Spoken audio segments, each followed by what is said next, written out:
반갑습니다. 코인 블라인드입니다. 현재 암호화폐 시장을 지켜보고 계신 수많은 투자자분들의 마음은 그야말로 새카맣게 타들어가고 있을 겁니다. 비트코인은 고점 대비 반토막이 났고 XRP는 일시적으로 마이너스 70% 가까이 폭락하면서 수많은 사람들을 패닉셀로 몰아넣었었습니다. 시장 전체가 견디다 못한 투자자들이 한꺼번에 손절 물량을 던져버리는 카피출레이션, 즉 항복 국면을 잔혹하게 통과하고 있습니다. 호가창의 숫자가 하루가 다르게 녹아내리는 것을 보면서 우리 코인 시장은 이제 끝났다라고 체념하시는 분들이 대다수일 겁니다. 하지만 이 시야를 좁은 스마트폰 화면에서 글로벌 경제라는 거대한 체스판으로 좀 넓혀 보시면요, 완전히 다른 그림이 보여요. 지금 이 시장을 무겁게 내리누르고 있는 진짜 범인은요, 개별 코인의 악재가 아닙니다. 이스라엘과 이란을 둘러싼 중동의 지정학적 분위기, 그로 인해 널뛰는 국제 유가, 그리고 물가가 다시 오를 수 있다는 공포가 연준의 금리 인하 기대감을 박살내버린 거시경제적 악조건 때문입니다. 시장에 돈줄을 쥐고 있는 거시 환경의 뚜껑이 꽉 닫혀 있으니까 내부에 아무리 좋은 호재가 쌓여도 가격으로 분출되지 못하고 억눌려 있는 겁니다.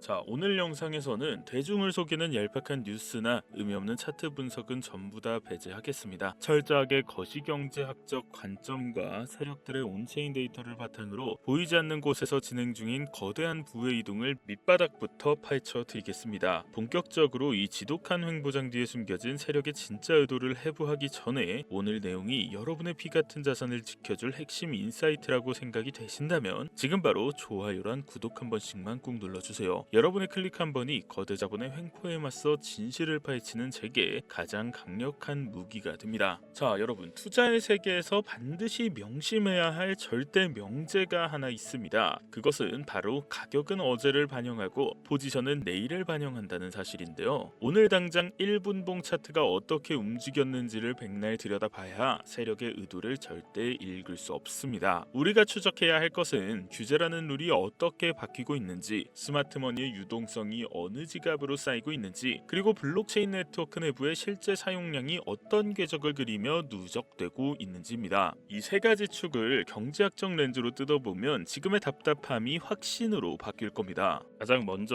규제와 제도라는 축을 들여다보겠습니다. 최근 미국 SEC와 CFTC가 암호화폐 자산에 대한 공동 해석을 발표하면서 시장에 엄청난 지각 변동을 예고했어요. 이 해석문에서 가장 소름 돋는 대목은 XRP가 비트코인, 이더리움과 함께 디지털 상품의 대표적인 예시로 공식 명시되었다는 점입니다. 수년 동안 XRP의 목줄을 쥐고 흔들었던 증권성 논란이라는 거대한 족쇄가 사실상 완전히 풀려버린 거죠. 이건 단순한 단어 선택의 문제가 아니라 자본시장의 룰이 근본적으로 뒤집혔음을 의미하는 결정적 시그널입니다. 물론 미국 의회를 통과한 최종 법안이 아직 나오지 않았기 때문에 규제 리스크가 0%다라고 단언을 할 수는 없습니다. 하지만 경제학적으로 볼 때 기관 투자자들이 자산을 매입할 때 가장 깐깐하게 따지는 규제 리스크 프리미엄이 이전과는 비교할 수 없을 정도로 수직 낙하했다는 것이 핵심이에요. 월가의 전통 금융기관들이 마음 편하게 크립토 시장으로 들어올 수 있는 거대한 대문이 열린 것은 아니더라도 최소한 그 문 앞을 가로막고 있던 출입금지 팻말은 확실하게 치워졌습니다. 스마트머니는 바로 이 규제의 안개가 걷히는 차이나의 틈을 파고듭니다. 이 규제의 안개가 걷히자마자 바로 극적인 변화가 하나 발생했는데 바로 두 번째 축인 유동성에서 나타나고 있어요. 시장의 폭락에도 불구하고 XRP 현물 ETF의 누적 자금 유입량은 무려 14억 4천만 달러를 돌파했습니다. 더욱 충격적인 건 공개된 13F 보고서상 현물 XRP ETF의 최대 기관 보유자가 바로 세계 최고의 투자은행 골드만삭스라는 사실입니다. 자, 이 골드만삭스는 단순히 맛보기로 돈을 넣는 것이 아니라 프랭클린 템플턴이나 그레이스케일 등 다양한 상품의 자금을 쪼개서 아주 정교하게 포지션을 구축하고 있습니다. 경제학적인 관점에서 이 유동성 데이터는 극히 이례적이고 비정상적이에요.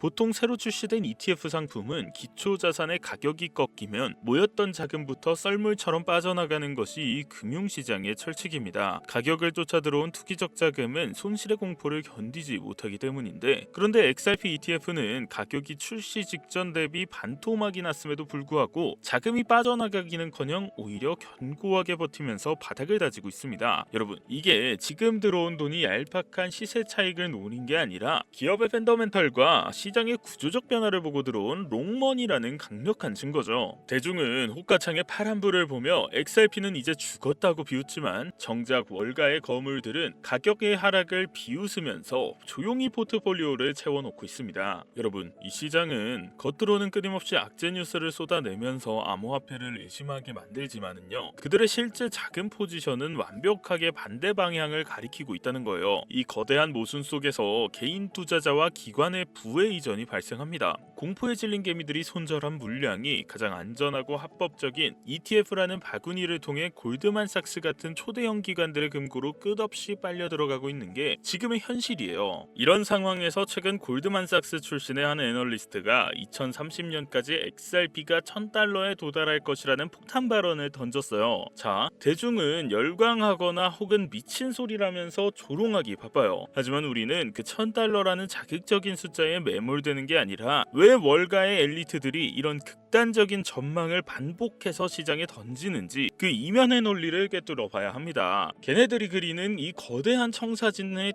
핵심에는 바로 글로벌 국경 간 결제 시장의 독점과 실물 자산 토큰화라는 천문학적인 파이가 존재합니다. 만약 이 XRP가 스위프트를 대체해서 수조 달러 규모의 국제 송금 시장을 장악하고 전 세계의 부동산과 채권이 리플 원장 위에서 거래된다라고 가정을 해보죠. 이 엄청난 규모의 가치를 단 3초 만에 흔들림 없이 이동시키기 위해서는 필연적으로 브릿지 자산인 XRP 한 개의 가격, 즉 유동성 밀도가 극단적으로 무거워져야만 해요. 1달러짜리 코인으로는 수천억 원의 송금을 감당할 때 호가창이 박살나는 슬리피지 현상을 피할 수 없기 때문입니다. 방향성과 논리 구조 자체는 완벽하게 경제학의 정석을 따르고 있는 겁니다. 하지만 냉정한 거시경제학의 잣대를 들이대면 현실의 벽은 여전히 높습니다. 현재 XRP의 유통량은 613억 개에 달합니다. 여기에 $1000를 곱하면 시가총액이 무려 61조 달러를 넘어가게 되어 전 세계 금시장의 전체 시가총액이 16조 달러 수준인데, 암호화폐 하나가 그 4배의 덩치를 가진다는 건 현재 자본시장의 스케일로는 수용 불가능한 공상과학에 가깝습니다. 여러분, 이건 단순히 자산 가격이 오르는 수준이 아니라 지구상의 모든 부의 질서가 통째로 뜯어 고쳐져야만 가능한 거대한 자본 재편 시나리오입니다. 따라서 우리는 이 맹목적인 희망 회로와 차가운 현실을 철저하게 분리해야 한다는 거죠. 규제의 안개가 걷히고 기관의 자금이 들어오며 실사용이 늘어나면 압도적인 밸류에이션 재평가가 일어날 것이다 라는 방향성은 의심할 여지가 없는 진실이에요. 하지만 $1000라는 특정 숫자를 종교처럼 맹신하면서 올인하는 거, 이거는 경제학적 분석이 아니라 맹목적인 신앙에 불과해요. 투자자는 막연한 낙관주의를 경계하고 지금 이 순간 시장의 구조가 어떻게 변하고 있는지를 입증하는 날것의 데이터에만 집중해야 살아남을 수 있다고요. 그리고 그 날것의 진실을 확인하기 위해 세 번째 축이자 가장 중요한 온체인 데이터의 구조를 파헤쳐 보겠습니다. 최근 XRP 레저 내부에서 평소에는 찾아보기 힘든 리저브 오류가 폭발적으로 급증하고 있습니다. 이 오류의 경제학적 메커니즘을 이해하는 것이 현재 시장을 관통하는 핵심 마스터키인데요. XRP 레저는 누구나 무의미한 거래를 남발하여 네트워크를 공격하는 것을 막기 위해서 계정을 활성화하거나 새로운 자산을 연결할 때 반드시 일정량의 XRP를 강제로 묶어두는 지급준비금 제도를 채택하고 있습니다. 그런데 여기서 리저브 오류란 사용자가 네트워크에서 어떤 활동을 하려고 시도했는데 그 지갑에 최소한의 준비금인 XRP가 부족해서 거래가 튕겨나간 현상을 뜻하는데요. 자, 평소 하루 1,500건 수준이던 이 오류가 불과 며칠 만에 37만 건까지 치솟으면서 3년 내 최고치를 경신했습니다. 이게 시스템이 고장난 게 절대 아니고요. 예를 들어서 식당 앞에 갑자기 엄청난 인파가 몰려들어서 줄을 섰는데 지갑에 돈을 덜 챙겨와서 상태에서 주문을 못하고 돌아간 사람이 수십만 명에 달한다는 뜻입니다. 즉 네트워크를 활용하려는 신규 수요 자체가 비정상적인 속도로 폭증하고 있다는 명백한 증거가 되겠죠. 경제학적으로 이 온체인 활동의 폭발은 엄청난 공급 압축 효과를 가져옵니다. 계정이 늘어나고 새로운 토큰이나 거래상이 생성될 때마다 유통시장에 굴러다니던 XRP는 네트워크 내부로 영구적으로 락업됩니다. 동시에 수백만 건의 트랜잭션 수수료는 허공으로 소각돼서 사라지죠. 비트코인의 반감기처럼 하루아침에 공급을 반토막 내는 거친 충격은 아니지만 사용량이 늘어날수록 유통 물량이 블랙홀처럼 서서히 말라가는 아주 정교하고 치명적인 디플레이션 구조가 작동하기 시작한 겁니다. 자, 여기서 소름 돋는 과거의 데자뷰를 하나 짚고 넘어가겠습니다. 이 리저브 오류가 마지막으로 이렇게 비정상적으로 치솟았던 시기는 정확히 2023년 3월이었습니다. 당시 XRP 가격은 0.3달러 바닥을 기고 있었고 SEC 소송의 공포감에 질린 대중들은 리플은 끝났다라면서 물량을 내던지고 있었습니다. 하지만 그로부터 불과 4개월 뒤 토레스 판사의 약식 판결이 터지면서 가격은 단숨에 500% 넘게 수직으로 솟구쳤는데요. 차트는 절망을 가리키고 있었지만 온체인 데이터는 이미 거대한 폭발을 선행해서 암시하고 있었던 겁니다. 그렇다면 2023년과 2026년 지금은 무엇이 다를까요? 스케일과 질이 완전히 다릅니다. 2023년에는 오직 온체인 활동 하나만 튀어올랐고 법적 결과는 한참 뒤에야 따라왔습니다. 하지만 지금은 상황이 정반대죠. SEC의 규제 해석이 먼저 달라졌고 기관들의 ETF 자금이 이미 수조 원이 넘게 깔려있는 완벽한 셋업 상태에서 온체인 활동이 폭발하고 있습니다. 퍼즐 조각이 하나씩 맞춰지던 과거와는 달리 지금은 폭발에 필요한 모든 경제적, 법적, 수급적 화약이 테이블 위에 전부 세팅돼서 불꽃만 기다리고 있는 상태입니다. 하지만 여기서 우리의 멘탈을 붕괴시키는 가장 큰 모순은 바로 이 가격과 데이터의 괴리입니다. 온체인 활동은 3년 최고치를 찍으며 폭주하고 있는데 호가창의 가격표는 여전히 무겁게 짓눌려서 하락을 반복하고 있습니다. 사람들은 가격이 떨어지면 기업의 가치도 떨어졌다고 착각하는 가용성 휴리스틱의 오류에 빠지는데요. 시장의 가격은 그날그날의 공포와 뉴스를 반영하는 인간의 감정선이지만 온체인 데이터는 블록체인의 영구히 박제되는 자본의 실제 행동을 나타냅니다. 이 둘이 엇갈릴 때 결국 승리하는 쪽은 언제나 거짓말을 하지 않는 행동 데이터였습니다. 그렇다면 완벽하게 세팅된 이 세 바퀴의 톱니바퀴를 돌리지 못하게 막고 있는 범인은 누구일까요? 다시 매크로 거시경제 뉴스로 돌아갈 수밖에 없는데요. 중동의 전쟁 리스크가 국제 유가를 밀어올리고 물가 상승의 공포가 금리 인하의 숨통을 조이고 있습니다. 암호화폐 시장 내부의 팬더멘털이 아무리 미친 듯이 좋아져도 글로벌 경제라는 거대한 뚜껑이 짓누르고 있으면 그 가치가 가격으로 치환되는 타이밍은 자꾸만 뒤로 밀릴 수밖에 없다는 거죠. 이것이 자본시장에 피할 수 없는 할인율의 법칙입니다. 세력들은 바로 이 거시경제의 불확실성을 아주 영악하게 이용하고 있습니다. 호가창을 무겁게 누르고 공포 뉴스를 퍼뜨리면서 개인 투자자들의 인내심을 한계까지 몰아붙이죠. 이 지루하고 고통스러운 축적 국면에서 멘탈이 약한 개미들은 결국 지쳐 떨어져 나가고 바닥에 떨어진 그 피 묻은 물량은 고스란히 기관들의 다크풀 지갑으로 흡수가 됩니다. 나중에 뒤돌아보면은 너무나 명백한 바닥 매집의 구간이었지만 그 폭풍의 한가운데 서 있을 때는 대중의 99%가 절대 확신을 가지지 못하는 법입니다. 여러분, 우리는 이제 차트에 이런 움직임에 일희일비할 게 아니고 냉혹한 데이터 기반의 체크포인트 4가지를 지속해서 추적해야 합니다. 첫째, XRP ETF로 흘러들어가는 신규 자금 유입의 속도입니다. 그리고 두 번째, 현재의 유리한 규제 해석이 의회의 입법을 통해 완벽한 제도로 굳어지는 타이밍입니다. 자, 셋째, XRP 레저의 폭발적인 리저브 오류가 일시적 해프닝인지 구조적인 수요 증가의 안착인지 확인하는 것입니다. 자, 그리고 마지막으로 위험자산 전체를 짓누르는 전쟁과 금리라는 이 매크로의 뚜껑이 언제 열리는지를 주시해야 합니다. 결론적으로 말씀드리자면 현재의 시장은 막연한 낙관으로 덤벼들 구간도 아니지만 끝났다고 체념하면서 자산을 내던질 구간은 더더욱 아닙니다. 가격은 조금 실망스럽지만 시장의 뼈대와 내실은 그 어느 때보다 단단하게 응축되고 있는 전형적인 폭풍 전야의 모습입니다. 세력들의 매집이 끝나고 거시경제의 빗장이 풀리는 단 하나의 트리거가 당겨지는 순간 시장은 여러분이 상상하는 것 이상의 속도로 호가를 건너뛰면서 수직 상승할 거라고 보여져요. 그 압도적인 자본의 재편 과정에서 눈에 보이는 가격표가 아니라 보이지 않는 구조를 읽어내는 자만이 끝까지 살아남아서 불을 독식하게 될 것입니다. 그렇지만 현실적으로 본업으로 생업에 종사하는 개인 투자자가 이 복잡한 글로벌 거시 경제의 흐름과 방대한 온체인 데이터를 24시간 내내 실시간으로 보면서 분석하는 거 이거 절대 불가능에 가깝다는 거 제가 항상 말씀드리잖아요. 세력들은 이제 수백억 원짜리 AI 알고리즘과 퀀트봇으로 전 세계 자금 흐름을 0.1초 단위로 계산하고 매수 매도하고 있는데 우리는 퇴근길에 그냥 스마트폰 뉴스 몇 개 본다고 그냥 대충 감으로 대응해서는 이게 절대 잔혹한 기울어진 운동장에서 승리를 할 수가 없다고요. 인간의 공포와 탐욕이라는 본능적인 한계를 극복하지 못하면 영원히 세력의 유동성 출구 역할만 하다가 끝날 뿐입니다. 그래서 여러분이 그 압도적인 정보 비대칭을 완벽하게 부수고 월가의 스마트머니와 대등하게 맞서 싸울 수 있는 이 궁극의 무기를 제가 여러분들께 쥐어드리고자 합니다. 이 사람의 얄팍한 감정을 완전히 배제하고 철저하게 거시경제의 지표와 온체인 수급 데이터만을 수학적으로 계산하고 시장을 꿰뚫어보는 AI 에이전틱 비서 사전 예약을 지금 특별하게 진행을 하고 있습니다. 쏟아지는 노이즈 속에서 세력의 진짜 의도를 필터링하고 여러분이 언제 멘탈을 잡아야 할지, 언제 과감하게 액션을 취해야 할지 정확한 시그널과 팩트 기반의 전략을 여러분들의 스마트폰에 다이렉트로 꽂아드립니다. 다가올 거대한 자본 폭발의 장세에서 여러분의 피 같은 계좌를 완벽하게 지켜줄 나의 1등 보안관이 필요하시다면 영상 하단 링크를 통해서 사전 예약 신청하시기를 강력히 권해드립니다. 자, 철저한 데이터와 통찰로 무장한 투자만이 이 시장을 지배할 수 있다고 저는 항상 말씀드리죠. 자, 오늘 영상은 이만 여기서 마치도록 하고요. 저는 다음번에 더 재밌고 더 즐겁고 더 알찬 내용으로 여러분을 찾아뵙도록 하겠습니다. 감사합니다.